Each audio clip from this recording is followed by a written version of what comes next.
If you've ever wanted to raise your rates or actually sell the high ticket offer you've been sitting on, but your brain immediately screams, "Who do you think you are?" Or worse, what if they say yes and I can't deliver? You're not alone. I'm Erin Lindstrom. I'm a sales strategist, and I've built a business helping smart online entrepreneurs launch and grow coaching and education companies with ease and authenticity. In this video, I'm going to break down the real mindset blocks that keep amazing experts like you stuck when it comes to selling high ticket. And more importantly, I'm going to show you how to shift into a sales approach that actually feels good, one that aligns with your values, your energy, and your client impact. By the end of this video, you'll not only understand what's been getting in your way, you'll have real steps to start shifting into a more confident, service-first sales approach. Let's dive in. So many entrepreneurs tell me, I know I need to charge more, but when it comes time to sell, they freeze. It's not just fear of rejection, it's actually fear of what comes after they say yes. So many people think it's fear of rejection, but it's not. It's actually fear of acceptance and getting that yes and what happens on the other side of it. The pressure of delivering, right? Of someone investing in you and your service and then them not getting results, that is a nightmare scenario, right? So you may have already made up a whole narrative about what's in someone's bank account or how they're making this decision. And you might assume that they can't afford this. And what if that's actually just keeping you safe? Some people do have money, right? And people want to purchase solutions. And so there's a possibility here that it's actually you just trying to avoid a terrible situation where someone doesn't get what they want, where they talk shit about you, where there's a group chat. There can be a lot, and that does happen. And there are ways to sell and deliver in integrity that actually just make it so this is a wonderful situation, a great experience for all. I had a client recently who had been selling low ticket ebooks and courses for years. Okay. She had a large social media following, large meaning over 100K in this case, right? And so she was selling ebooks and a $97 course, and she was ready to start making more money. She wanted to make more impact, and she wanted to work with her clients one-on-one instead of one-to-many, or even in a small group felt good for her, having 12 people or 20 people in a cohort together that she could really work with and get to know them and move them through a transformation. So she wanted that, but selling something for more than $97 was scary to her. She didn't want people to be disappointed on the other side of that purchase. She cared about her reputation and she cared about the quality of the service that her clients were going to get. Now, here's the thing. It's kind of like imposter syndrome. Imposters don't worry if they're imposting, right? It's similar in this case where when people really care, if they're worried about delivery on the other side, they're likely going to put a lot of care into how they actually deliver. And so these worst case scenarios don't typically happen. Instead, it's actually a green light for me when someone cares about delivery, because that means, okay, you are real, you are in integrity. We want to sell something and deliver on it. And so you might actually have a delivery block where you think you have a sales block. You might think it's, I can't say this number, but actually it's, I need to feel more confident in what I'm offering and how this is going to work. Once I worked through that with this client, right? We talked through the delivery. We talked about what this group coaching container would look like. She decided to start at $9.97 as her new price point. Okay. And so with 0 sales calls, without a sales page, just belief in her offer and some DM combos, she announced what was happening in her Instagram stories. And within just a couple of days, she filled this whole group container. She had 8 women say yes. That's almost $8,000, right? Without a sales call. They were in. There was no money objection there. They wanted it. And what she had done on the other side was figured out how to give this to them. And she had decided to allow herself to be vulnerable enough to take feedback, right? To say, hey, this is a beta group. We're figuring it out together. I'm going to need feedback from you. And I want to hear what you think because you're going to help me design this for future cohorts.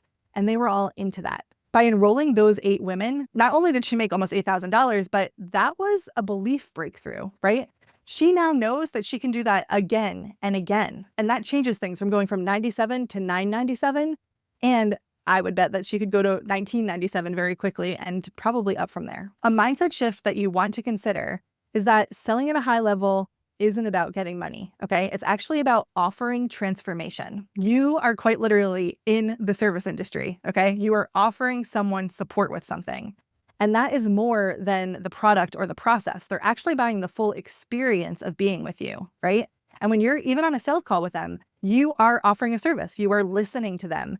They are being heard, they are being seen, they're being held, and you are holding space to hear what's actually going on. When you share an aligned offer that you know could help someone, that's an act of service. Hiding it, That's the opposite of the act of service. Another client of mine was running a bookkeeping business. She was stuck on pricing because she kept comparing herself to what other people charge. I asked her, what if you're not just a bookkeeper? What if you're a guide, someone who translates financial jargon into clarity so your client can make better business decisions, right? A little food for thought. We ended up building a higher ticket package that included everything she already offered, but repositioned it as strategic support. So same delivery, but new positioning. And now that same offer that was $297 a month is now $2,000 a month. Her clients are obsessed. They finally understand their finances and she feels lit up by the work. So it's a win-win. For some reason, we tend to think that a higher price point is going to be a loss of some sort for our client. But what we want to do is create a service that is so valuable that it's an easy yes and it feels like such a win. It's more than just dollars for minutes. It's more than just money for your time.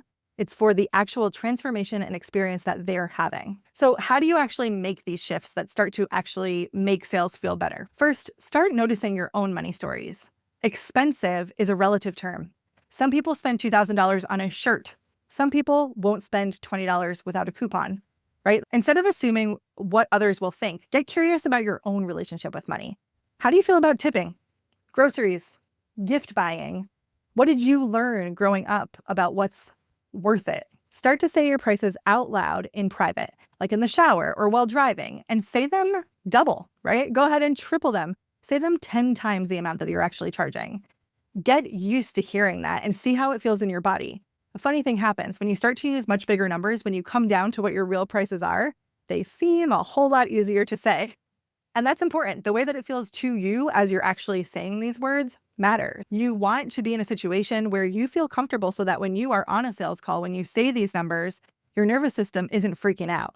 You're in the moment, you're flowing, and you're just saying what is true. You're not questioning it as you go. Another tactical tip for you is when you are having a sales conversation, way before you ever get to your pricing or even talking about your offer, bring up money. Ask about the cost of something else. Ask them how much they've made so far this year.